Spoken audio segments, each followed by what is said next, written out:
Balkrishna industries limited દ્વારા પદ્ધર ખાતે carbon black manufacturing facility, tyre manufacturing facility, power plant facility, mould drum ફેસિલિટીનું વિસ્તરણ અને ડીપ રોલ ફેબ્રિક માનવસર્જિત ફાઇબર વ્હીલ રીમ સાથે જોડાયેલ ટાયર આનુષંગિક એકમોની સ્થાપના કરવા માટે ગુજરાત પોલ્યુશન કંટ્રોલ બોર્ડ દ્વારા લોક સુનાવણી કરવામાં આવી હતી। જીપીસીબીના ઓફિસર અને નાયબ કલેક્ટરની હાજરીમાં યોજાયેલ લોક સુનાવણીમાં મોટી સંખ્યામાં લોકોએ ભાગ લીધો હતો। આજુબાજુના 10 ગામોના લોકોની મોટી સંખ્યામાં આવ્યા હોવા છતાં ખૂબ જ મોટા મંડપ, પાણીની વ્યવસ્થા, ચા નાસ્તાની સગવડ સહિત ખૂબ જ સારું મેનેજમેન્ટ કરવામાં આવ્યું હતું।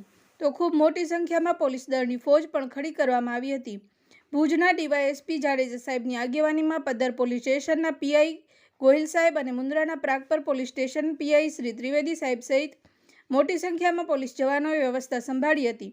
આ લોક સુનાવણીમાં ભારતના લોકતંત્ર મુજબ વાંધાઓ પણ રજૂ થયા હતા અને કંપનીની વાહવાહી સાથે સમાધાન પણ કરવામાં આવ્યું હતું। આવો સાંભળીએ શું કહી રહ્યા છે સ્થાનિક અગ્રણીઓ। આજે પથર ગામની અંદર આપનું નામ ત્રિકમભાઈ રવાભાઈ વર્ચન, ગામ મુખાણા, માજી સરપંચ,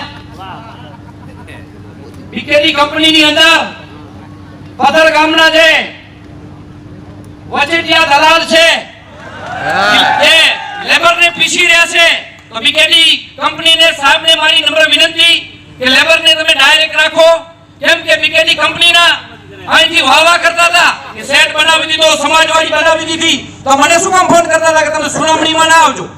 જો કંપની એવા સારા કાર્ય કર્યા છે તો મને સુનાવણીની ના શું કામ પાડી હતી? બધા ગામના ભાઈઓ ફોન કરીને મને ના પાડતા હતા કે આ કોંગ્રેસ વાળા ખોટો મુદ્દો ઉચકારે છે એટલે ભાજપ વાળાને ગૌચર ખાઈ આવીએ। આપશ્રીને એક નમ્ર વિનંતી કરું છું કે કલેક્ટરને સામે જો ખેડૂત હેરિંગમાં જો આત્મહત્યાની વાત કરતો તો પહેલો હેરિંગ જોયો છે મેં, કઈ હેરિંગની અંદર હું ગયો છું, અને ગૌચર જમીન જો પાસ કરાવતી હોય કંપની અને ગામના માણસોનું જો પેટમાં પાણી ન હલતો હોય તો આ ગામના માણસો કઈ હદ લગન કહેવાય કે કંપની લઈને શું આપશે? આપણી ગૌ માતાને તો બચાવો। એક બાજુ આપણા દેશના વડાપ્રધાન બોલી રહ્યા છે કે ગૌધન બચાવો, ગૌધન બચાવો, પંચાયતને વારંવાર કલેક્ટર્સ પર નોટિસ આપે કે ગૌચર ખુલ્લી કરાવો, અમારે ગૌચર ખુલ્લી કરાવી, બાકી કંપનીને તમારે ગૌચર પાસ કરી દેવાની। મારે આવો નતો, મારે બોલવો પણ નતો, પણ પથર ગામમાંથી ભાઈનું ફોન આવ્યો હતો કે સરપંચ તું આવજે નહીં સુનાવણીમાં, એના માટે હું પડકાર કરવા આવ્યો છું। તો આપ કણે એક નમ્ર વિનંતી અને ભલાઈ કરું છું તમારા કણે, અમે ખેડૂત માણસ છીએ, માલ દોરવાના છીએ।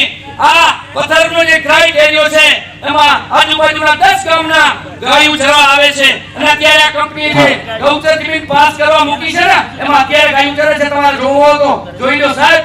તો આપણે નમ્ર વિનંતી કલેક્ટર સાહેબને નમ્ર વિનંતી કરું છું, હાથ જોડું છું, ગૌચર જમીન પાસ ન કરજો। આપણો પાણીનું વહેણ કઈ જગ્યાએ બતાવો, જાહેર કરો કે બંધ કરી નાખે છે, બધા પૂરી નાખ્યા છે।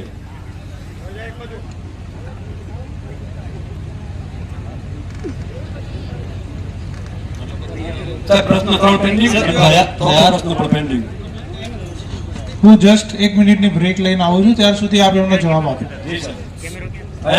કુદરતી પાણીનો વહેણ, કુદરતી વોકળા, નદી, જે તમે કહો પાણીની ધોરીઓ, એ ક્યાં ક્યાં છે એ નકશામાં બતાવો।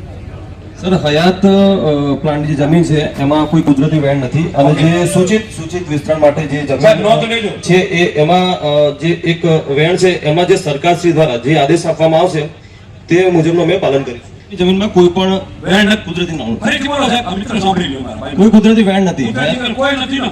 ઓકે, એનો મતલબ પાણી હયાત પ્લાન્ટમાં એનો મતલબ એ થયો કે પાણી બહાર પણ ન જાય અને પાણી અંદર પણ ના આવે। પહેલા જે ખેતરો હતા એના કોઈ ખેતરમાં પાણીના ધરિયા નહીં હોય ક્યાંય। ગૂગલ મેપ બતાવો છે 20 વર્ષ પહેલાની સેટેલાઇટ ઇમેજ આવશે, તમે સમજી વિચારીને જવાબ આપજો। અહીંયા જાહેર મંચ ઉપર માન્ય ડેપ્યુટી કલેક્ટરની સામે તમે જૂઠું બોલો છો, એક પણ હયાત વહેણ નથી। હું તમને 2002 ની ગૂગલ ઇમેજ બતાવું છે કે હયાત વહેણ હતા, તમે એ લોકો બંધ કર્યા છે। ગૂગલ ઇમેજ 1000 રૂપિયા પે કરીને મેળવેલી છે, ધેટ્સ નોટ રોંગ। તમે જાણો છો બધા કે શું નિયમ છે। તમે હયાત કેટલા હયાત પ્લાન્ટ કેટલા એકરમાં છે? એકરમાં જો હેક્ટર નહીં, કેટલા એકરમાં છે? એક પણ કુદરતી વહેણ નથી। What a joke.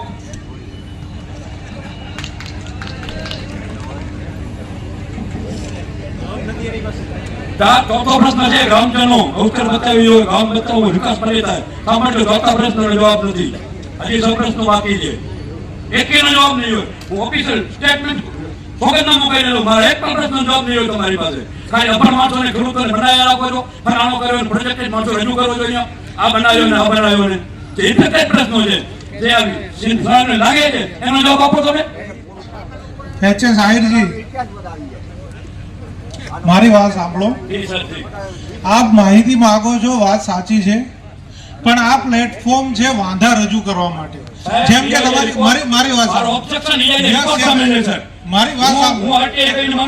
યસ, મને ઈ પ્રશ્ન નથી, મારો વાંધો છે ઈઆઈએ રિપોર્ટ મારી મારા હાથમાં છે, એનામાં કે અમલ નથી કર્યો છે. પણ એનો મતલબ ઈઆઈએ રિપોર્ટ ખોટો છે, તમે રદ કરો સુનાવણી. તમે મારી વાત સાંભળો. તમારો એક પહેલો પ્રશ્ન કે રોજગારી કેટલામાં મળી છે, એમની જોડે માહિતી નથી. તમારો પ્રશ્ન શું હોવો જોઈએ કે 85% રોજગારી જે તમે નિયમ કહો છો, તો તમારો વાંધો આમાં એ દર્જ થવો જોઈએ કે અમારો રોજગારીનો 85% સમાવેશ થવો જોઈએ. આ વાંધો છે, અને હું કંપની તરફથી નથી બોલતો, મારું કામ બંને વચ્ચેનું કોઓર્ડિનેશનનું.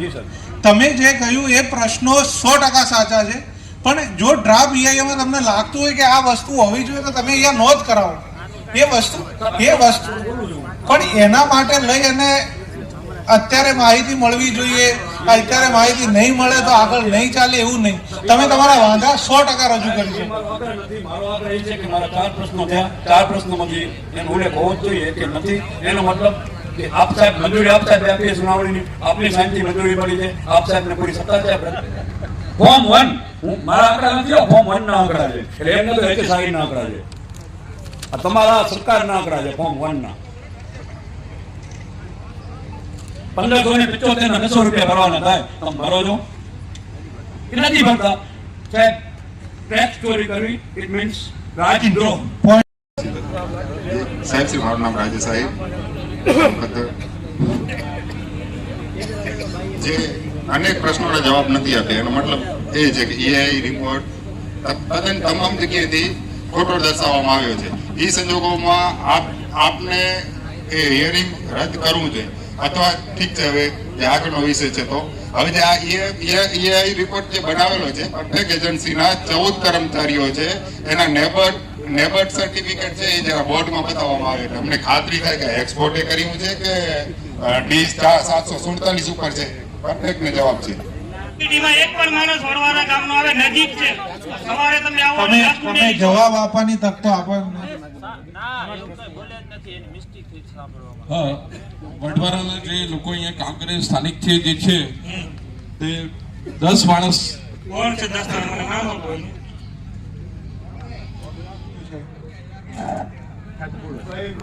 અધિકારીશ્રીઓ અને અહીંયા જેટલા રજૂઆત કરવા માટે આવેલા છે તમામ પોલીસની કામગીરી માટે આવેલી છે. પોલીસ સાથે કોઈ પણ જાતની કોઈ અસભ્ય વર્તન ન થાય એની ખાસ નોંધ. બાકી તમે અંદર કરજો. હું એમાં ગુનો દાખલ કરીશ.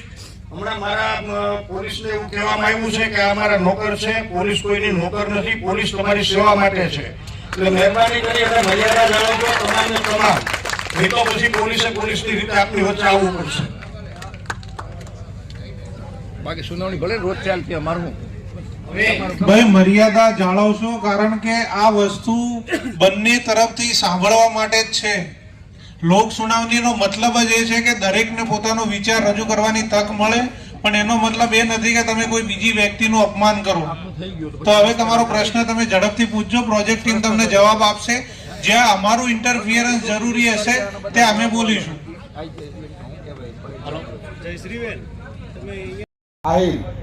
ગામ પદ્ધર, તાલુકો ભુજ, કચ્છ. બાલકૃષ્ણ ઇન્ડસ્ટ્રીઝ લિમિટેડ, જેને આપણે બાલ બીકેડી તરીકે પણ ઓળખીએ છીએ, આજે 18/12/2023 ના રોજ 11 કલાકે લોક સુનાવણી રાખેલ છે. તો ગુજરાત સરકાર દ્વારા નિમેલ અધિકારીઓને હું જણાવવા માંગુ છું કે બાલકૃષ્ણ ઇન્ડસ્ટ્રીઝ જે યોજના ચાલુ થવાની છે એથી પહેલા પણ રોજગારીની દ્રષ્ટિએ વાત કરું તો પદ્ધર ગામના મારા પોતાના ગામના 192 માણસો અને રોજગારી આપી રહી છે, અને 872 માણસો આજુબાજુના 10 ગામોને પણ રોજગારી આપી રહી છે. આ તો ડાયરેક્ટ રોજગારીની વાત થઈ. ઇનડાયરેક્ટ રોજગારી જે આપી રહી છે, માનો કે કઈ હોટલ છે, વાહન વ્યવહાર છે, એ લોકોને પણ ઇનડાયરેક્ટ અને ડાયરેક્ટ રોજગારી મળી રહી છે. એના સિવાય જો નવો પ્રોજેક્ટ ચાલુ થશે, નવા પ્રોજેક્ટ ચાલુ થવાથી આ રોજગારી વધશે અને એ રોજગારીનો આજુબાજુના સ્થાનિક લોકોને લાભ મળશે. તેમજ ઇનડાયરેક્ટ પણ એટલી વિશેષ આજુબાજુના ગામોને લાભ મળશે. આ તે રોજગારીની વાત. એ બાલકૃષ્ણ ઇન્ડસ્ટ્રીઝ લિમિટેડની લોક સુનાવણી 18/12/2023ના રોજ 11 કલાકે ચાલુ થઈ હતી અને સુનાવણીમાં લગભગ આજુબાજુના 20 થી 25 ગામના માણસો હતા. ઠીક છે, કોઈ પણ કંપનીની સુનાવણી હોય ત્યાં બે પાસા હોય, પણ આજના પાસા પ્રસંગે હું તમને જણાવું અને તમે પણ બધું જોયું, સાંભળ્યું અને તમે રેકોર્ડિંગ પણ કર્યું. પત્રકાર છો, મારાથી હોશિયાર છો. લગભગ મને મગજમાં એવું લાગ્યું કે ક્યાંય વિરોધ જેવું દેખાણું નથી. બધા લોકો બીકેડી કંપનીના સમર્થનમાં હતા. મારાથી પહેલાં લોક સુનાવણીમાં બીકેડીના અધિકારીઓએ પણ જણાવ્યું કે હાલે જે જૂનો પ્લાન્ટ છે, જૂનો પ્રોજેક્ટ છે, એમાં પણ 5000 લોકોને રોજગારી મળી રહી છે. ડાયરેક્ટ ઇનડાયરેક્ટ જે બજારા મજૂર વર્ગ છે, જે બારે કામ નથી કરી શકતા, ઉંમરવાળા છે, એને પણ બીકેટી રોજગારી આપી રહી છે અને ફૂલ વેતનથી આપી રહી છે. બીકેટી જેટલું વેતન કોઈ પણ કંપની કચ્છમાં, ગુજરાતમાં આપતી નથી, મને ખ્યાલ છે ત્યાં સુધી. પછી નવો પ્રોજેક્ટ જે ચાલુ થશે, નવા પ્રોજેક્ટ ચાલુ થવાથી 21,000 રોજગારીની તકો ઊભી થશે. તો બીકેટી કંપની તરફથી કહેવામાં આવ્યું છે કે ભાઈ 21,000 રોજગારીમાંથી જે પણ મિનિમમ આપણે સ્થાનિક લોકોને લેશું અને સ્થાનિક લોકોને જે કામ કરી શકતા હોય એની ગ્રેજ્યુએટી પ્રમાણે આપણે એને ડાયરેક્ટ કંપનીમાં, ઇનડાયરેક્ટ પેટા કોન્ટ્રાક્ટમાં, એટલે આપણે કંપનીમાં પણ આભારી રહીએ કે આવો મોટો પ્રોજેક્ટ આવી રહ્યો છે, ખાસ કરીને મારા ગામમાં. તો હું બીકેટી કંપનીનો આભારી છું. જવાબ આપે અને પર્યાવરણ તરફથી કોઈ પણ જાતનું નુકસાન થયું નથી અને બીકેટી કંપની ઉપર અમને પૂરો ભરોસો. ક્યારેય કોઈ દિવસ પર્યાવરણને અનુલક્ષીને કોઈ ખરાબ નિર્ણય લઈ લે અને આખી આજુબાજુની 20 ગામની પ્રજા પર્યાવરણને સરાવે છે અને વૃક્ષોના રોપણ પણ થયા છે અને પદ્ધર ગામમાં પણ વૃક્ષનું રોપણ કરેલું છે, નાડાપામાં પણ કરેલું છે. પર્યાવરણનો કોઈ પ્રશ્ન જ નથી. પર્યાવરણની રીતે બીકેટી મારા કરતાં, તમારા કરતાં વધારે જાગૃત છે અને જાગૃત છે એનું પરિણામ તમે લીલોતરી પણ જોઈ શકો છો અને આજુબાજુનો વિસ્તાર પણ જોઈ શકો છો. ક્યાંય રજ કણ કાંઈ દેખાતું નથી. એક બાબતમાં એવું છે કે ટેક્સ નથી ભરવામાં, એ વાત જ નથી આવી. મુદ્દામાં એવું કહેવામાં આવ્યું કે ટેક્સ ભરવામાં આવ્યો નથી. એ અધિકારી અને પંચાયતનો વિષય છે. એ પંચાયત અને અધિકારી બેઠક કરવામાં આવશે ત્યારે એ વિષય સોલ્વ કરવામાં આવશે એવું બીકેટીના અધિકારીએ કીધું.